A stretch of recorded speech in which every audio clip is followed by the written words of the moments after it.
Labą dieną. Pristatome paraiškos pagal strateginio plano intervencinė priemonė jaunų ūkininkų įsikūrimas pildymo instrukciją Žemės ūkio ministerijos informacinėje sistemoje Žumis. Pažymime, kad paraiškos šiais metais yra renkamos iki birželio 30 dienos. Prisijungus prie Žumis savo arba įmonę atstovaujančią asmens vardu, spaudžiate 2023-2027 metų strateginio plano programą, pasirenkate priemonę jaunų ūkininkų įsikūrimas ir randate jau suformuotą paraiškos formą. Spaudžiate pildyti ir dokumento pildymas. Atsidaro jūsų paraiškos langas. Norėtume paaiškinti, kad vadovaujantis Lietuvos Respublikos asmens duomenų teisinės apsaugos įstatymu, pildydami šią paraišką asmens duomenys paslėpsime, tačiau visa kita informacija bus jums matoma. Paraiškos pildymas prasideda nuo pareiškėjo kontaktinių duomenų. Adresą galite pasirinkti iš esamo Žumis sąrašo, arba jei sąraše tinkamo adreso nėra, spaudžiate pridėti adresą ir suvedate naują informaciją. Toliau nurodomas telefono numeris, vėl arba pasirenkate iš sąrašo, arba suvedate naujai. Tas pats yra ir su elektroninio pašto adresu. Atkreipiame jūsų dėmesį, kad šiame paraiškos skyriuje turi būti pateikti pareiškėjo kontaktai. Sekančiame skyriuje pateikiama informacija apie projekto konsultantą. Privalote nurodyti asmenį atsakingą už projekto dokumentų parengimą. Pateikiami vardas pavardė, institucijos, kurioje dirba konsultantas pavadinimas, jo telefono numeris ir elektroninio pašto adresas. Jei konsultantas dirba pagal verslo liudijimą arba individualios veiklos pažymą, langelėje institucijos pavadinimas, nurodykite verslo liudijimo ar pažymos numerį. Su paraiška turite pateikti dokumentus, suteikiančius teisę konsultantui atstovauti pareiškėjui. Pažymime, kad jei fizinį asmenį atstovauja kitas fizinis asmuo, ne konsultantas, su paraiška turi būti pateiktas notaro patvirtintas įgaliojimas. Jei konsultanto neturite, šio paraiškos skyriaus nepildote. Žemiau turite nurodyti, ar norite gauti informaciją apie paraiškos administravimo eigą ne tik NMA informacinėme portale, bet ir papildomų informavimo būdų. Pažymėjus langelį taip, turite nurodyti, kokiu būdu elektroniniu paštu ar paštu norite gauti informaciją. Toliau pateikiama informacija apie jūsų ūkį ir valdą. Žumis automatiškai nurodo žemės ūkio valdos numerį, ūkininko ūkio kodo ir jų įregistravimo datas. Informacija gaunama iš Žemės ūkio duomenų centro. Būtinai patikrinkite, ar duomenys yra teisingi. Juridiniams asmenims aktuali informacija tik apie valdą. Norėtume pažymėti, kad prieš teikiant paraišką turite įsitikinti, kad jūsų valda ir ūkininkų ūkis nėra išregistruoti ir ar yra atnaujinti jų duomenys. Valda ir ūkininkų ūkis turi būti įregistruoti pareiškėjo vardu, tai yra valdos partneriai arba šeimos nariai negali teikti paraiškų. Primename, kad pareiškėjo ūkis ir valda turi būti įregistruoti ne anksčiau kaip prieš 24 mėnesius iki paraiškos pateikimo dienos. Jei valda arba ūkininkų ūkis įregistruoti anksčiau, paraiškos pateikti negalėsite. Žemiau nurodomas sąskaitos, į kurią galėtų būti pervesta parama, numeris. Informacijas taip pat galima pasirinkti iš esančio sąrašo arba suvesti naujai. Banko pavadinimas ir banko kodai bus nurodyti automatiškai. Sekančiame skyriuje fiziniai asmenys turi pateikti informaciją apie pareiškėjo turimą kompetenciją įrodančią pasirinkimą ūkininkauti. Kadangi fizinis asmuo pagal reikalavimus savo vardų ūkininko ūkio registrą turi turėti registruotą ūkį, laikoma, kad jis turi tinkamą kompetenciją ir papildomų įrodymų su paraiška pateikti nereikia. Tokiu atveju pažymėkite pirmą atsakymą. Jei pareiškėjas juridinis asmuo, pateikiama informacija apie juridinio asmens dalyvius. Iš pateiktų reikšmių sąrašo pasirenkamas juridinio asmens dalyvio statusas, nurodomas jo asmens kodas, vardas, pavardė, turimų įmonės akcijų, pajų ar kitokių kapitalo dalių procentas. Ir šiais metais prie juridinio asmens dalyvių duomenų sukurti 2 papildomi laukai, nurodyti jų kaip fizinių asmenų turimą valdą ir jos įregistravimo datą. Pagal taisyklės yra naujas tinkamumo kriterijus juridiniams asmenims. Tai yra, jei jų dalyviai savo vardų turi arba turėjo įregistruotą valdą, ji gali būti įregistruota ne anksčiau kaip prieš 2 metus iki paraiškos pateikimo. Jei juridinio asmens dalyvis nėra ūkininkas, duomenų pateikti nereikia. Šalia pažymimas atsakymas dėl amžiaus, bei jei asmuo turi įregistruoto ūkininko ūkį, nurodomas ūkininko ūkio atpažinties kodas. Žemiau turi būti pažymėtas vienas iš pateiktų atsakymų dėl turimos kompetencijos įrodančios pasirengimą ūkininkauti. Jei nėra įregistruotas ūkininko ūkis, su paraiška juridiniai asmenys būtinai turi pateikti dokumentus, kuriais patvirtinamas išsilavinimas, žinios arba patirtis žemės ūkio srityje.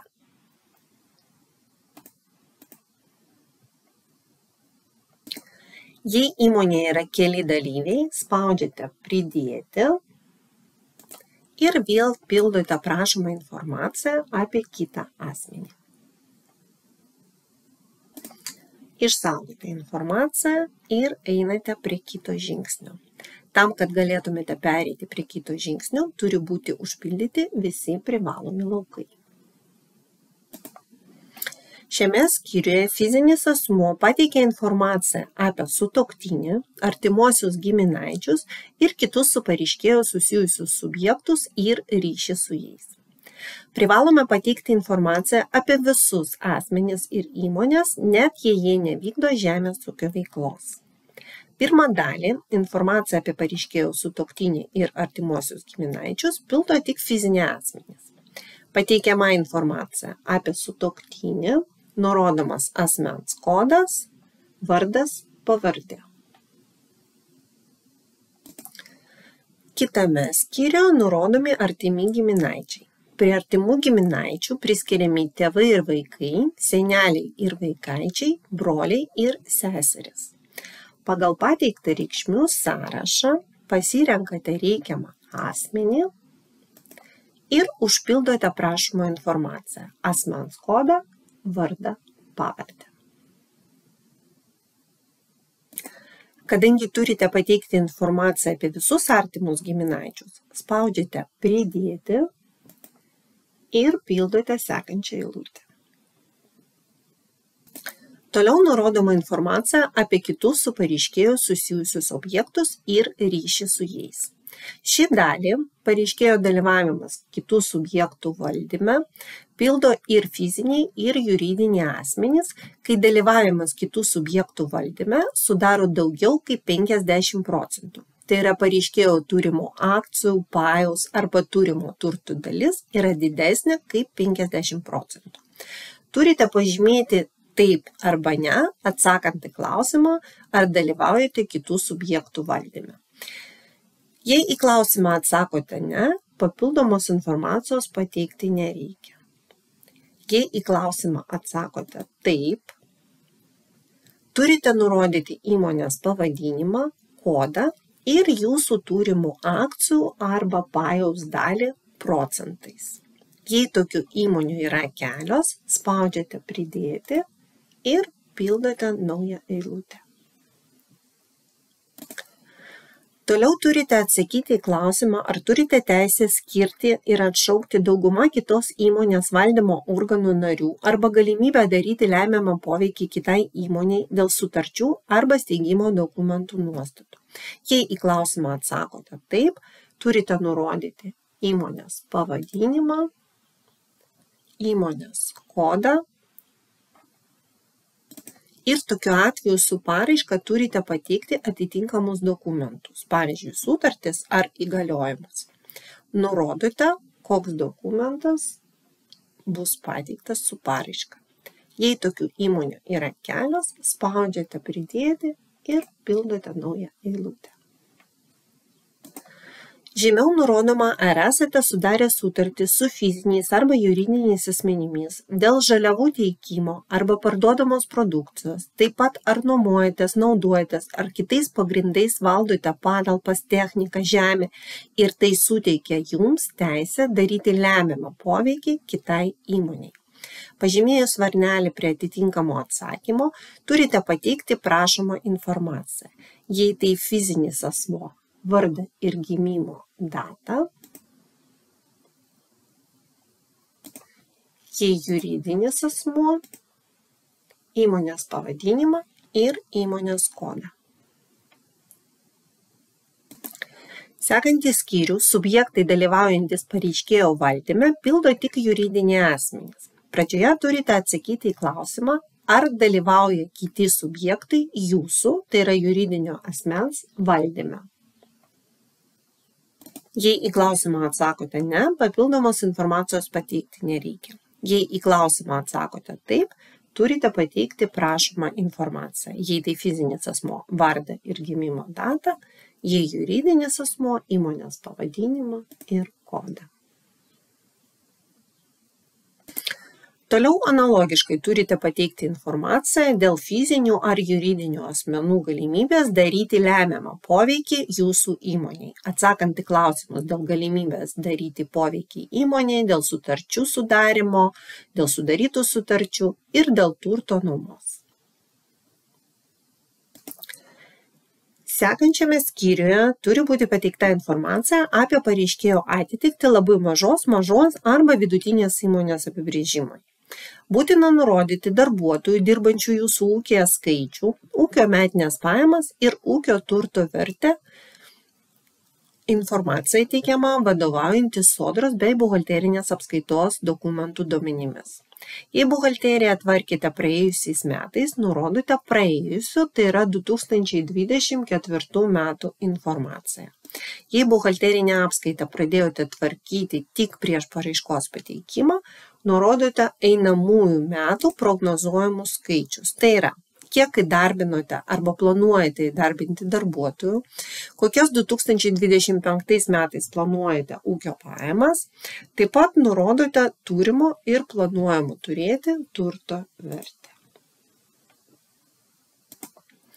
Ir dar žemiau juridiniai asmenys turi pateikti informaciją apie pareiškėjų priklausimo grupėms, atsakant į klausimą, ar priklausote įmonių grupiai, kaip nurodyta Lietuvos Respublikos įmonių grupio konsoliduotosios atskaitomybės įstatyme. Paspaudžius prie klausimo žalią klaustuką, jums bus nurodytas teisės aktas, kuriame galite rasti reikiamą informaciją. Jei į klausimą atsakote ne, papildomos informacijos pateikti nereikia. Jei į klausimą atsakote taip, turite nurodyti patronuojančiosios įmonės pavadinimą ir kodą arba patronuojamosios įmonės pavadinimą ir kodą. Išsaugate informaciją ir einate prie kito žingsnio. Sekančiame skyriuje pateikiama informacija apie pareiškėjų žemę. Nurodomi jau valdomi ir prognozuojami valdyti žemės plotai. Turi būti pateikta informacija apie žemės ūkio naudmenų plotus, atskiriant plotus esančius vietovėse, kuriuose nėra gamtinių ar kitų specifinių kliūčių, ir kurie randasi vietovėse, kuriuose esama gamtinių ar kitų specifinių kliūčių. Atskirai nurodomi ariamos, sodų bei pievų ir ganyklų žūm plotai. Taip pat turi būti atskirta nuosavybės teise valdoma žemė ir nuomos panaudos ar kitais pagrindais valdoma žemė. Prie vieneto nurodomi nuosavybės teise valdomi plotai, prie dvejeto valdomi kitais pagrindais. Taip pat atskirai nurodoma ir kita žemė. Bendrą žemės plotą sistema paskaičiuos automatiškai. Primename, kad nurodyti žūm plotai turi būti įtraukti į pareiškėjo valdą ir pateikiama informacija turi koreliuoti su duomenimis verslo plane. Jeigu ūkis ir valda įregistruoti tais pačiais metais, kai pateikiama paraiška, stulpelėje paraiškos pateikimo metu nurodomi plotai valdomi ūkinės veiklos pradžios balanso sudarymo dieną. Verslo plano įgyvendinimo ir kontrolės metais nurodomi žemės plotai, kuriuos numatote valdyti ir deklaruoti tiesioginėms išmokoms gauti. Pareiškėjas pildo tiek metų, kiek planuoja įgyvendinti verslo planą, plus 5 metų kontrolės laikotarpio prognozės. Pažymime, kad privalome užpildyti 5 metų kontrolės laikotarpio prognozes, kadangi vadovaujantis taisyklių nuostata, nustačius projektų rizikingumą, jums gali būti nustatytas 5 metų kontrolės laikotarpis. Nerizikingiam projektams kontrolės laikotarpis bus 3 metai.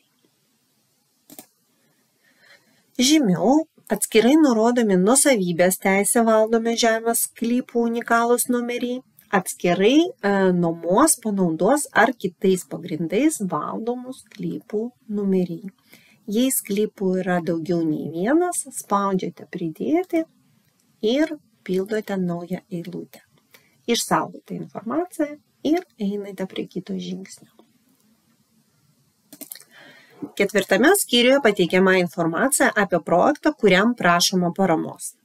Pradžioje turite nurodyti regioną, kuriam priskiriamas jūsų projektas. Regionas nustatomas pagal žemės ūkio valdos centrą. Pažymime, kad sostinės regionas susideda tik iš Vilniaus apskrities savivaldybių. Toliau turite nurodyti priemonės remiamą veiklą. Pagal priemonę remiama žemės ūkio produktų pirminė gamyba ir žemės ūkio valdoje pagamintų arba išaugintų žemės ūkio produktų perdirbimas, įskaitant pirminį perdirbimą. Jei planuojate vykdyti abi veiklas, pažymėkite abu langelius. Toliau nurodote jūsų pasirinktą paramos formą. Pareiškėjas gali teikti paramos paraiškas, gauti tik dotaciją, gauti dotaciją ir lengvatinę paskolą ir gauti tik lengvatinę paskolą. Žemiau iš pateikto sąrašo turite pasirinkti sektorių. Šioje vietoje yra tik 5 sektoriai arba mišrus ūkis.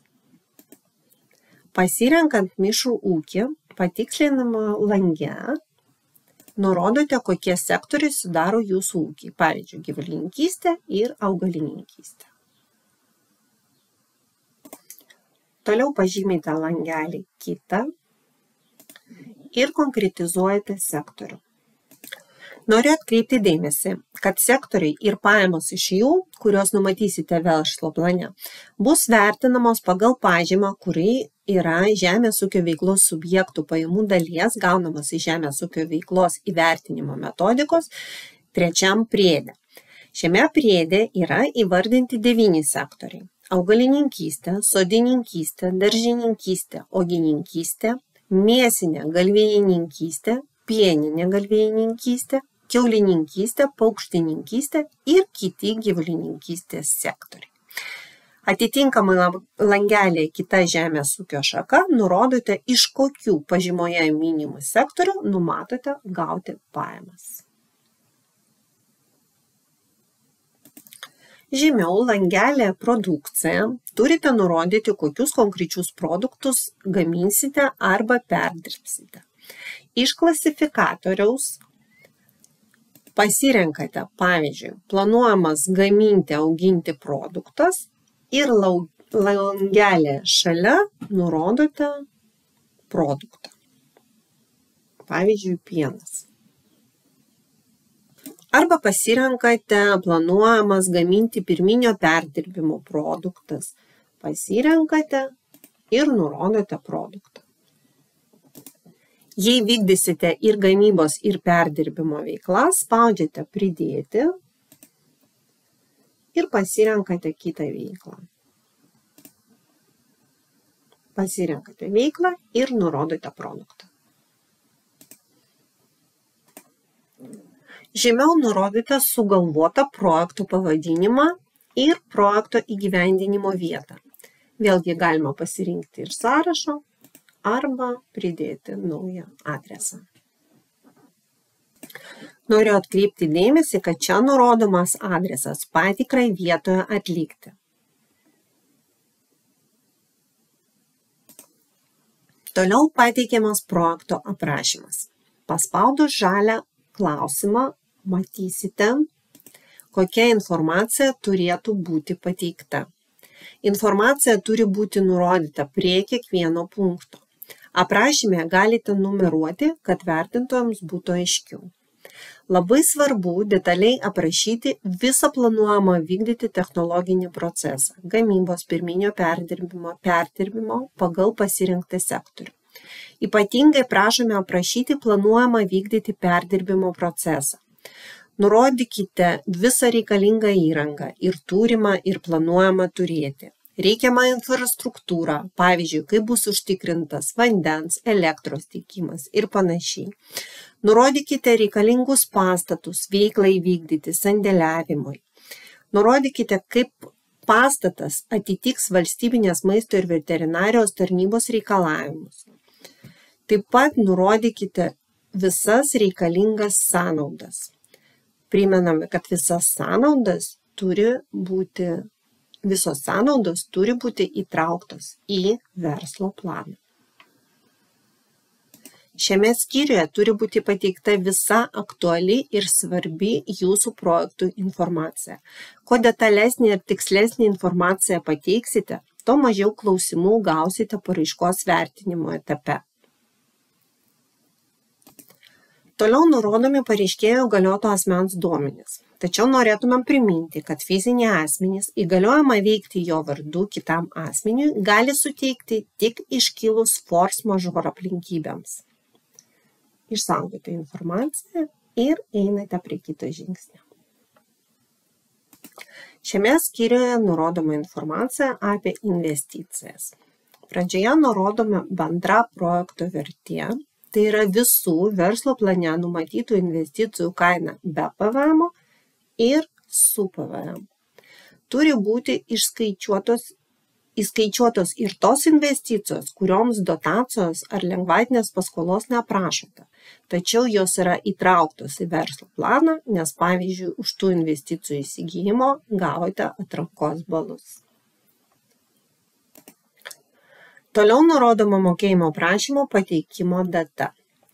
Primename, kad mokėjimo prašymas turi būti pateiktas ne vėliau kaip vasario mėnesį pasibaigus finansiniams metams, kai verslo planas bus įgyvendintas tinkamai. Verslo plano įgyvendinti skirtas laikotarpis, kurio pabaiga turi sutapti su finansinių metų pabaiga ir būti ne vėlesnė kaip 2028 metų gruodžio 31 diena. Atitinkamai mokėjimo prašymo pateikimo data bus sekantis metai iki vasario 28 dienos. Pavyzdžiui, jei verslo planą pabaigsite 2027 metų gruodžio 31 dieną, mokėjimo prašymo pateikimo data bus 2028 metai vasario 28 diena. Šalia datos sveikais skaičiais be centų nurodote prašome dotacijos sumą ir prašoma paskolos sumą. jei kreipiatės ir lengvatinės paskolos, bei nurodoma nuosavų lėšų suma, jei tam tikros investicijos arba jų dalis bus finansuojama nuosavomis lėšomis. Maksimalus dotacijos dydis yra 60 000 eurų. Didžiausia lengvatinės paskolos suma yra 100 000 eurų. Jei pareiškėjas pretenduoja gauti ir dotaciją, ir lengvatinę paskolą, bendra suma negali viršyti 100 000 eurų. Šiomis nurodytomis sumomis turi būti padengta visa aukščiau nurodyta bendra projekto vertė su PVM. Sekančiame skyriuje pateikiama informacija apie planuojamas investicijas pagal numatomą vykdyti veiklą, pirminė gamyba arba perdirbimas. Iš pateikto sąrašo pasirenkate investicijų kategoriją ir investicijos pavadinimą. Nurodote jos kainą be PVM ir su PVM. Tada nurodote, kaip bus finansuojama ši investicija. Pavyzdžiui, investicijos vertė yra 100 000 eurų. Pasirenkate formą dotaciją ir nurodote, kiek šią investiciją prašote dotacijos sumos. Kitą dalį šios investicijos finansuosite paskolos lėšomis. Spaudžiate pridėti, pasirenkate lengvatinę paskolą ir nurodote sumą.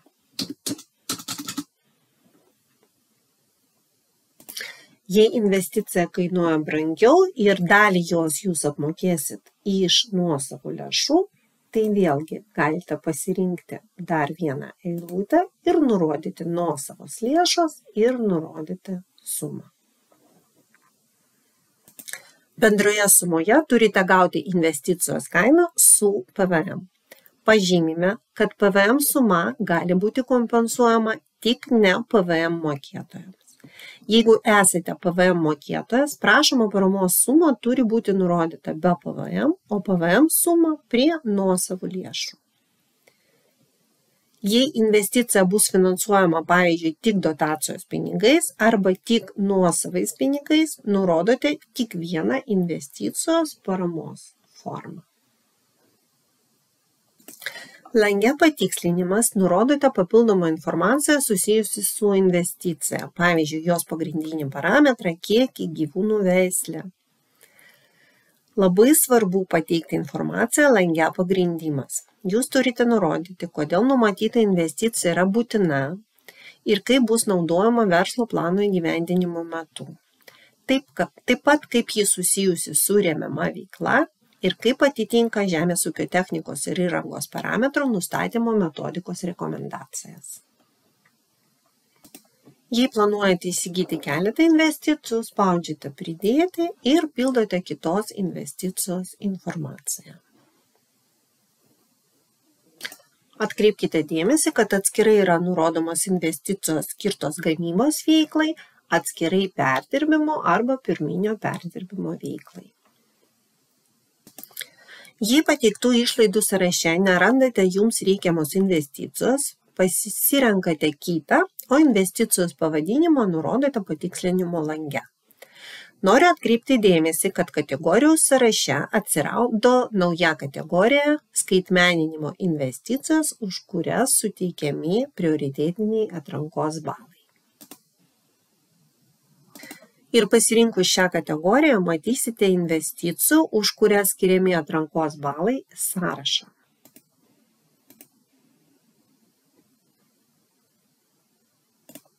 Atitinkamai pasirinkus investiciją iš sąrašo, galite pretenduoti gauti 5 atrankos balus už skaitmeninimo investicijų įsigijimą.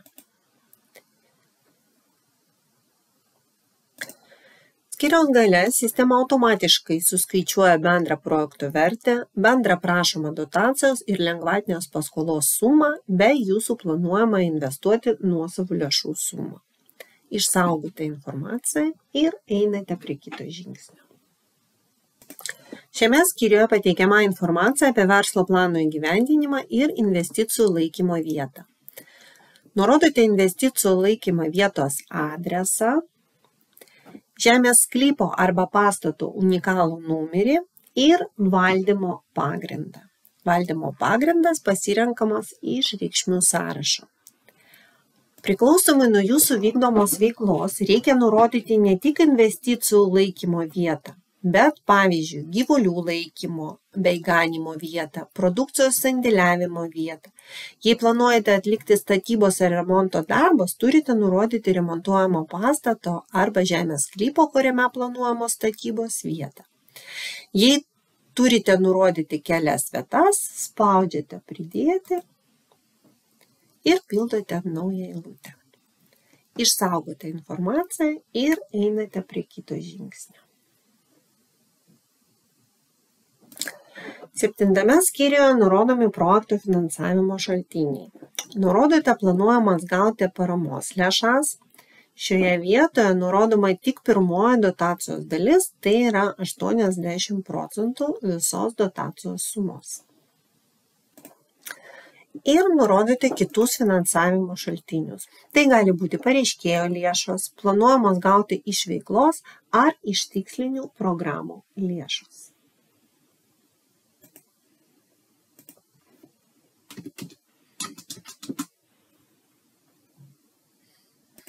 Taip pat atskirai nurodote lengvatinės paskolos lėšas ir iš finansų įmonės ar kredito įstaigos skolintos lėšos, jeigu tokių turėsite. Čia jau kalbama apie komercinę paskolą. Pažymime, kad skolintos lėšos turi būti pagrindžiamos kartu su paraiška pateikiant finansų įmonės arba kredito įstaigos paskolos suteikimo galimybę patvirtinančius dokumentus. Patvirtinantis dokumentai turi būti pateikti vėliausiai iki verslo plano įgyvendinimo pradžios. Kalbama apie komercinę paskolą. Taip pat gali būti nurodyti ir kiti piniginiai įnašai. Suma iš visų sistema paskaičiuoja automatiškai.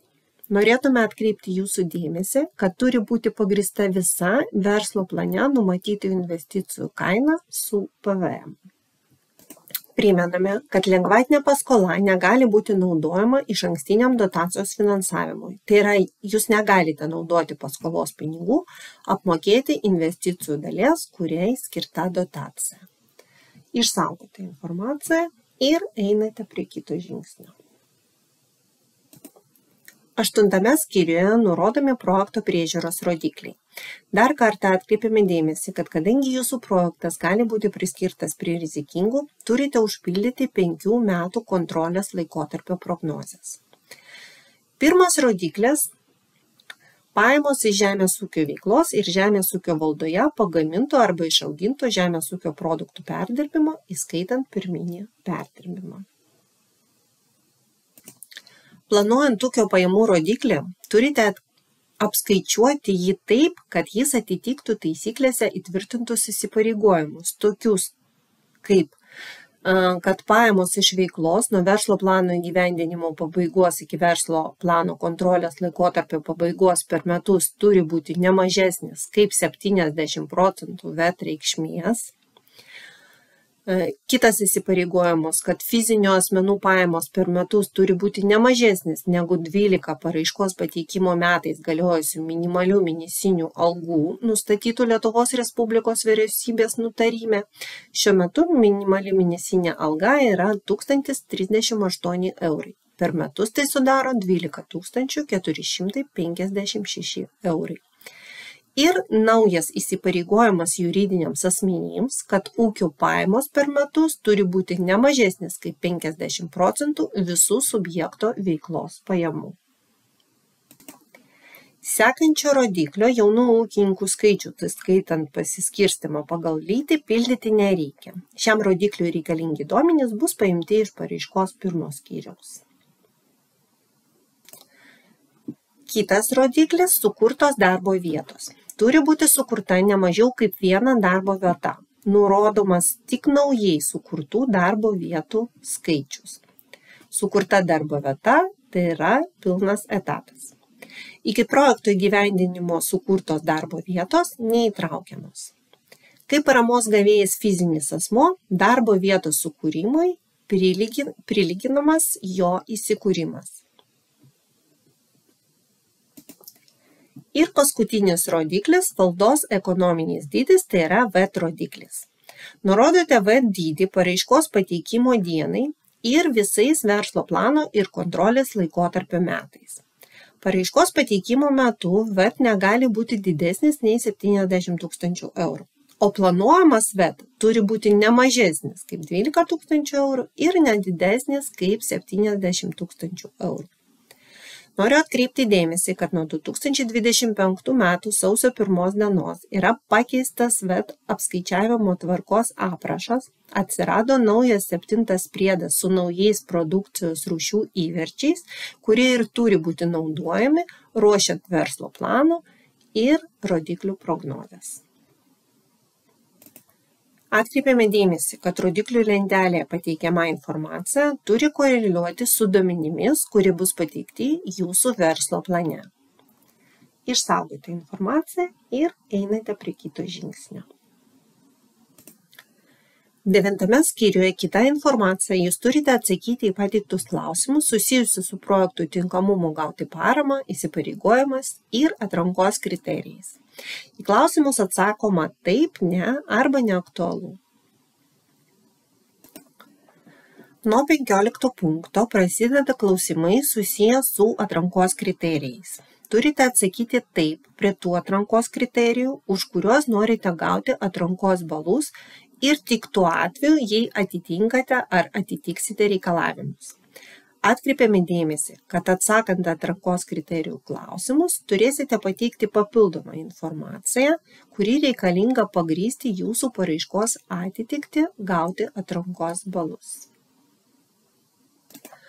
Norėtume pažymėti, kad atrankos kriterijai dėl balų už perdirbimo veiklą, mišrų ir gyvulininkystės ūkį, atitinkamai 28, 30 ir 32 klausimai, bus vertinami pagal verslo plano prognozes. Jei verslo plane numatytas prognozes neatitiksite numatytose prognozėse neatitiksite procentinių reikalavimų, balai nebus suteikti. Verslo plano prognozių koreguoti negalėsite, išskyrus akivaizdžias klaidas. Atkreipiu dėmesį į kelis taisyklių papildymus susijusius su atrankos kriterijais. Šiais metais pretenduojantiems gauti atrankos balus už kuriamą ekologinį ūkį, verslo plano pabaigoje dar leidžiama turėti perėjimo prie ekologinio ūkininkavimo ūkio statusą.